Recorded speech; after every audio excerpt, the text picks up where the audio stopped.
Moral story true friendship. Amar की एक कपड़े की दुकान थी। शहर के सबसे महंगे बाजार में उसकी दुकान पर हमेशा भीड़ लगी रहती थी।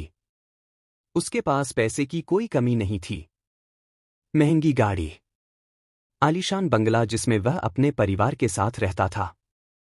परिवार में उसकी पत्नी रेखा और उसके माता पिता थे। एक दिन अमर अपनी गाड़ी में पत्नी के साथ घूमने जा रहा था।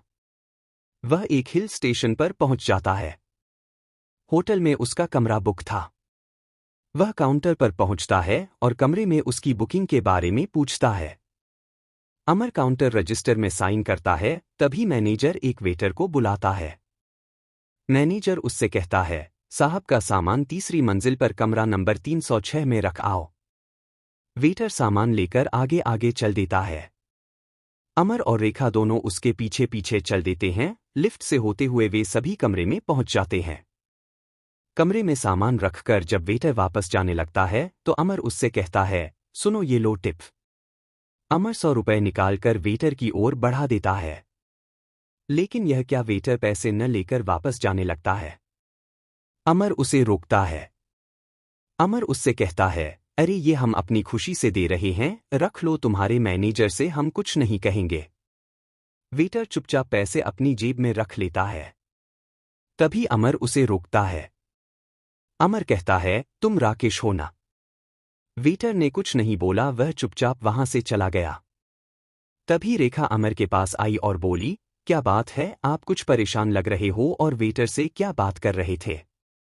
अमर ने कहा, रेखा यह मेरे बचपन का दोस्त था, लेकिन अब मुझे पहचान नहीं रहा है, मैंने तो इसे पहचान लिया है। तुम यहीं रुको, मैं अभी इसके बारे में पता करके आता हूं। अमर नीचे काउंटर पर पहुंचकर राकेश के बारे में पता करता है तो उसे पता लगता है कि वह तो अभी ड्यूटी खत्म करके घर चला गया। कल सुबह आएगा। राकेश ने दूसरे वेटरों से उसके घर के बारे में पूछा, लेकिन किसी को उसका घर मालूम नहीं था। अमर अपने कमरे में वापस आ जाता है। रेखा उससे पूछती है तो अमर कहता है, रेख हम दोनों बचपन के दोस्त हैं। राकेश पढ़ने में बहुत तेज था, लेकिन फिर इसके पिता पर बहुत कर्ज हो गया था। इसके पिता अपना घर बेचकर कर्ज चुकाकर अपने परिवार के साथ कहीं चले गए। राकेश ने मेरी बहुत मदद की है। अगर वह नहीं होता तो मैं यहां तक नहीं पहुंच पाता। अगले दिन राकेश काम पर नहीं आया। राकेश के घर का पता भी नहीं लग पा रहा था। अमर और रेखा घूमने निकले, लेकिन अमर का मन किसी चीज में नहीं लग रहा था। वह हर समय राकेश के बारे में सोच रहा था। अगले दिन उनका होटल में आखिरी दिन था। होटल छोड़कर अमर ने सामने ही दूसरे होटल में कमरा ले लिया। रेखा के पूछने पर उसने बताया, रेखा राकेश अपनी गरीबी के कारण मुझसे नहीं मिलना चाह रहा है, इसलिए ही मैंने होटल बदल लिया है, उसे पता होगा कि हम होटल कब छोड़ने वाले हैं। सामने होटल में बालकॉनी से अमर पहले वाले होटल में नजर रख रहा था। चौथे दिन राकेश काम पर आया। अमर ने उसे देखा और वह तुरंत होटल में पहुंच गया। वहां जाकर उसने राकेश को रोका और पूछा, भाई मुझसे ऐसी क्या गलती हो गई जो तू मुझसे बचकर भाग रहा है। अचानक अमर को अपने सामने देखकर राकेश सकपका गया, फिर वह संभल कर बोला, ऐसी बात नहीं है। भाई तुम कहां और मैं कहां, अब तुम्हारा मेरा कहां मेल है। अमर ने कहा, मुझे कुछ नहीं पता, मुझे अपने घर लेकर चल। अमर के बहुत जिद करने पर राकेश ने अपने मैनेजर से बात की और अमर को लेकर अपने घर पहुंच गया। घर क्या, एक छोटी सी झोंपड़ी सी थी। उसमें उसकी मम्मी और उसकी पत्नी थी, जो कि फटे हुए कपड़े पहने थीं। पास ही में एक बच्चा खेल रहा था। राकेश को देखकर उसकी पत्नी बोली, अरे आप आज भी वापस आ गए क्या, वो आपके दो अभी वही हैं जिनसे आप बचने की कोशिश कर रहे थे। अमर पीछे ही खड़ा था। वह बोला, भाभी जी, मैं ही वो दोस्त हूं जिससे यह बच रहा था। क्या मैं इतना घटिया इंसान हूं?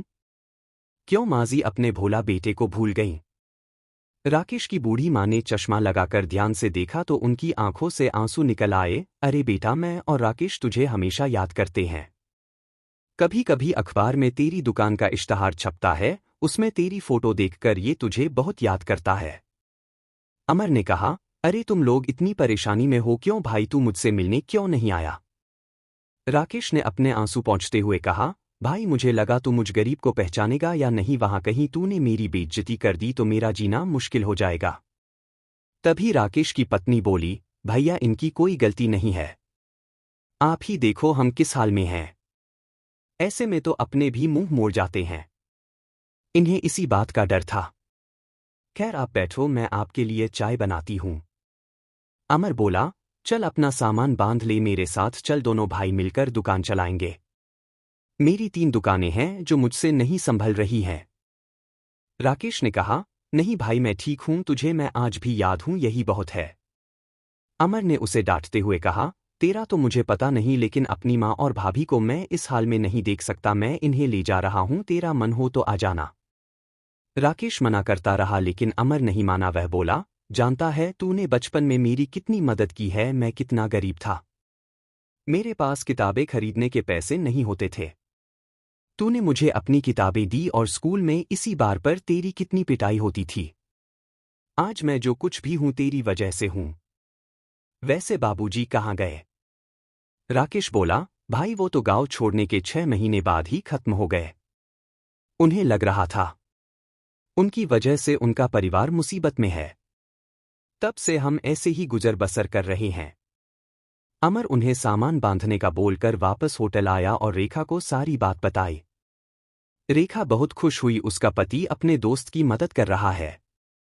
दोनों ने जाकर राकेश का सारा सामान ट्रक में चढ़वाया और उन्हें अपने घर ले आए। वहां दोनों भाइयों की तरह रहने लगे। राकेश अब धीरे धीरे काम सीखने लगा। अमर ने एक दुकान की पूरी जिम्मेदारी राकेश को सौंप दी थी। इस तरह एक दोस्त ने अपने दोस्त का कर्ज चुकाया।